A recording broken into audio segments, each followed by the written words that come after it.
कहीं एक जंगल आबाद था। उस जंगल में बहुत से परिंदे रहा करते थे, पर सब के सब परिंदे बहुत गंदे और मैले रहते थे और जंगल को भी खूब गंदा रखते थे। उस जंगल में एक दरख्त पर मानो चिड़िया रहा करती थी। उसको वो जंगल बहुत गंदा और बदबूदार लगता था। सुनो परिंदों, तुमने ये जंगल कितना गंदा किया हुआ है और तुम्हारे जंगल में बदबू भी बहुत है। तुम जो खाते पीते हो यहाँ ही फेंक देते हो। इस जंगल को साफ रखो। जाओ मानो बहन, ये बातें हमें न बताओ। हमने ये जंगल ठीक रखा हुआ है।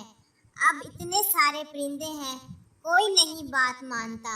हम जैसे भी रहते हैं ठीक रहते हैं।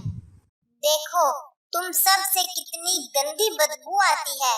साफ सुथरे रहोगे तो अच्छे लगोगे और ये जंगल साफ सुथरा रखोगे तो जंगल भी बहुत खूबसूरत लगेगा।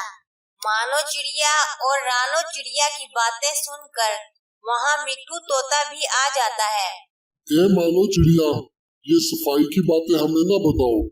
हम जैसे भी रहते हैं ठीक ही रहते हैं। अगर तुम्हें जंगल में सफाई रखने का इतना ही शौक है तो जंगल को रोजाना साफ कर दिया करो। तोता भाई, सफाई का कहना तो मेरा फर्ज था। अब आप परिंदों की मर्जी, सफाई रखें या ना रखें। ये कहकर मानो चिड़िया वहाँ से उड़ती है और अपने घोंसले की तरफ चली जाती है। ये परिंदे सफाई रखें या ना रखें, मैं तो अपनी जगह हर रोज साफ करूँ। अरे ये मानो चिड़िया चंद दिन ही सफाई रखेगी, फिर हम परिंदों जैसी ही हो जाएगी, गंदी मैली कुचैली। हाँ रानो चिड़िया, तुम ठीक कहती हो। ये कुछ दिन का ही शौक है, फिर मानो चिड़िया हमारे जैसी ही मैली कुचैली नजर आया करेगी और इसके घोंसले में भी ऐसे ही गंद रहा करेगा। जग्गा कबूतर, जो साथ वाले जंगल का बादशाह होता है, इस जंगल की सैर करने आ जाता है। अरे देखो तो, जग्गा बादशाह आए हैं अपने जंगल में। चलो आओ उनसे मिलने चलते हैं। फिर जंगल के सभी परिंदे जग्गा कबूतर के पास मिलने चले जाते हैं और जग्गा कबूतर को अपने अपने घर आने की दावत देते हैं। अरे ये जंगल में इतनी भीड़ क्यों लगी है?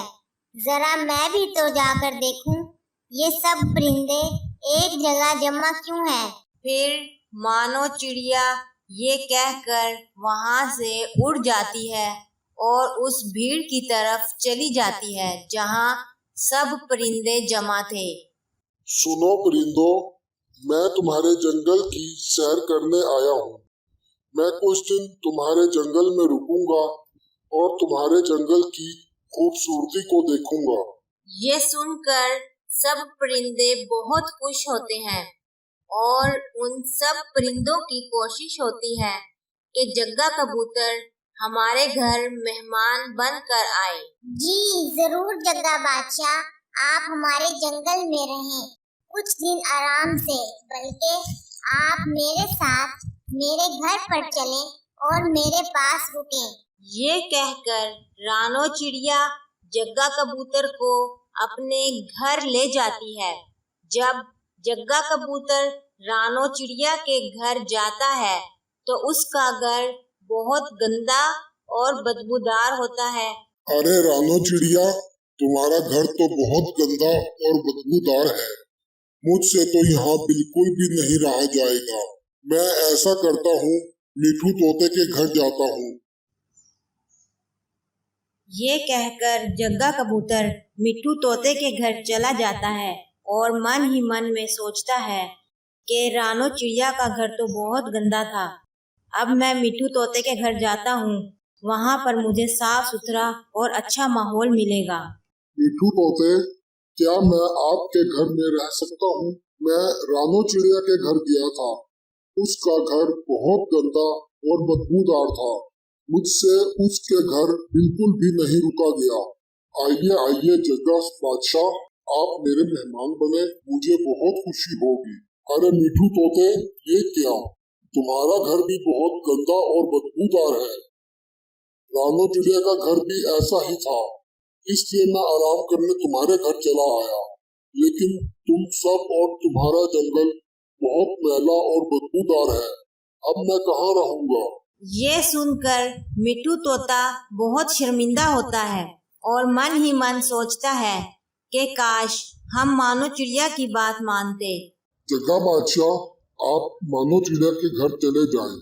उसका घर बहुत साफ सुथरा है और उसके घर में आपको बदबू भी नहीं आएगी। मानो चिड़िया खुद बहुत साफ रहती है। और फिर मिट्टू तोता शर्मिंदा होकर जग्गा कबूतर को मानो चिड़िया के घर की तरफ ले उड़ता है। अरे वाह मानो चिड़िया, पूरे जंगल में तुम्हारा घर सबसे ज्यादा साफ सुथरा है और तुम भी बहुत साफ सुथरी रहती हो। रानो चिड़िया और मिठू तोते का घर बहुत गंदा और बदबूदार है। अब मैं कुछ दिन के लिए तुम्हारे पास रहूंगा। क्यों नहीं जग्गा बादशाह, आप मेरे पास रहिए, मुझे बहुत खुशी होगी आपके रहने से। आप आराम से मेरे पास कुछ दिन गुजारिए और इस जंगल की सैर भी करें। फिर ये सब देखकर रानो चिड़िया, मिट्टू तोता और जंगल के सब परिंदे अपने घरों को और खुद को साफ करते हैं और उनका जंगल बहुत साफ सुथरा और खूबसूरत हो जाता है। इस कहानी से हमें ये सबक मिलता है कि हमें खुद को और अपने घरों को साफ सुथरा रखना चाहिए।